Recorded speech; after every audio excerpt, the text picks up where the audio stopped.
Добрый день, дорогие друзья! Сегодня хочу вам предложить импровизацию на тему окрошки. Вы знаете, как выяснилось, все едят окрошку по-разному. Я, например, в детстве ела окрошку с обычным магазинным квасом, с нарезанными продуктами.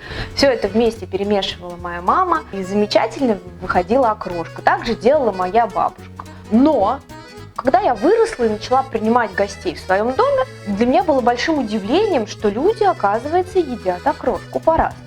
Кто-то не кладет в окрошку картошку, ест в прикуску, кто-то категорически не ест ее с красным квасом, а делает исключительно на белом квасе. Да, такой есть ржаной квас, кислый-прикислый, который еще потом забеляется молоком. В общем, когда я попробовала это первый раз, для меня это было, честно говоря, катастрофой. Я думала, я не выживу. Но нет, это тоже вкусно. Поэтому, для того, чтобы не попасть в просак, особенно когда в дом приходят люди и хочется угостить летним супом, летней окрошкой, я для себя выработала такой универсальный рецепт. И именно им я хочу с вами поделиться. Для окрошки мне понадобится стандартный набор продуктов.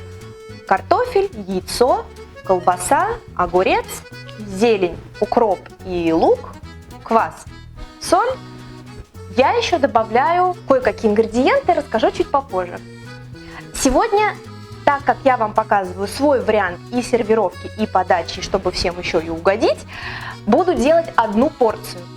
Поэтому у меня здесь одно яйцо, одна картофельная, один огурец и кусочек колбасы докторской 50 грамм. Что буду делать? Я взяла вот такую мисочку маленькую и буду, по сути, все в нее сейчас складывать.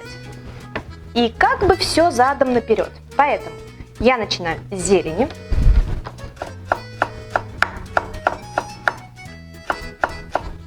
У меня такое хорошее сегодня, хорошее перо попалось.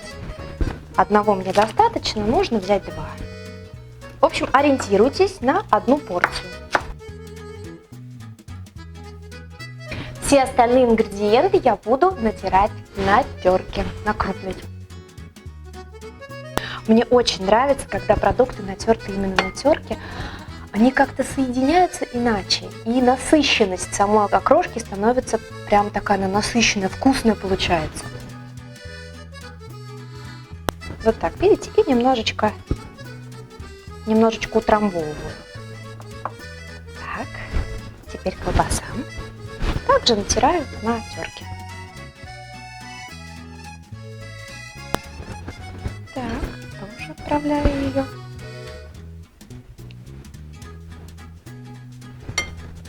Конечно, когда вы делаете на несколько порций, очень удобно сразу расставить несколько тарелок и так каждую тарелочку раз, натерли, нарезали. Все быстро и, главное, всем понравится. Огурец. Молодец. Опять-таки, дорогие мои друзья, если вы привыкли окрошку нарезать мелко, пожалуйста, нарезайте, она тоже будет очень вкусная. И картошка. Вот у меня вот такая крупная, я думаю, что такой будет многовато на одну порцию. Я, наверное, сейчас 2/3 потру. Будет достаточно. Картошка у меня, естественно, сварена. Да, 2/3, по-моему, достаточно. Вот сейчас, перед тем, как класть сюда картошку, я посолю. Выкладываю картошечку. И еще немножко солю. Когда основа универсальная готова, что я предлагаю делать? Берем тарелку.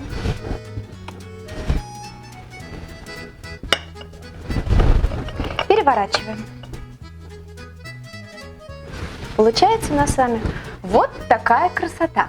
Это основа нашей окрошки. Можно сверху еще немножечко подсолить ее, потому что квас у меня мой любимый, магазинный, а значит он немножечко сладкий. Итак, основа. То есть это то, как я подаю свою окрошку. В стол обязательно горчица и хрен. Я очень люблю окрошку с горчицей и хреном, чтобы она была такая. Ух! Если вы любите еще добавлять майонез, пожалуйста, можете поставить сюда еще чашечку с майонезом. Ну, когда дома в семье, это можно просто поставить майонез, хрен, горчицу, все, и все по вкусу уже добавляют. И, конечно же, порционно, вот так вот, квас. И здесь тоже можно купить, особенно если гости, если вы не знаете их предпочтения, можно купить разный квас. Сейчас продается и окрошечный, и белый, и красный, любой квас, какой вам привычнее, какой вам домашний квас, вообще замечательно. И я предлагаю вот такой вариант. То есть каждый наливает себе тарелку, заливает это квасом, колдует, сам импровизирует, добавляет другие ингредиенты для остроты, для соли. Вот такой вариант. Очень универсальная окрошка получается. Я вам очень рекомендую, попробуйте. Приятного аппетита! Подписывайтесь на наш канал и ставьте лайки.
Улыбок вам и хорошего настроения!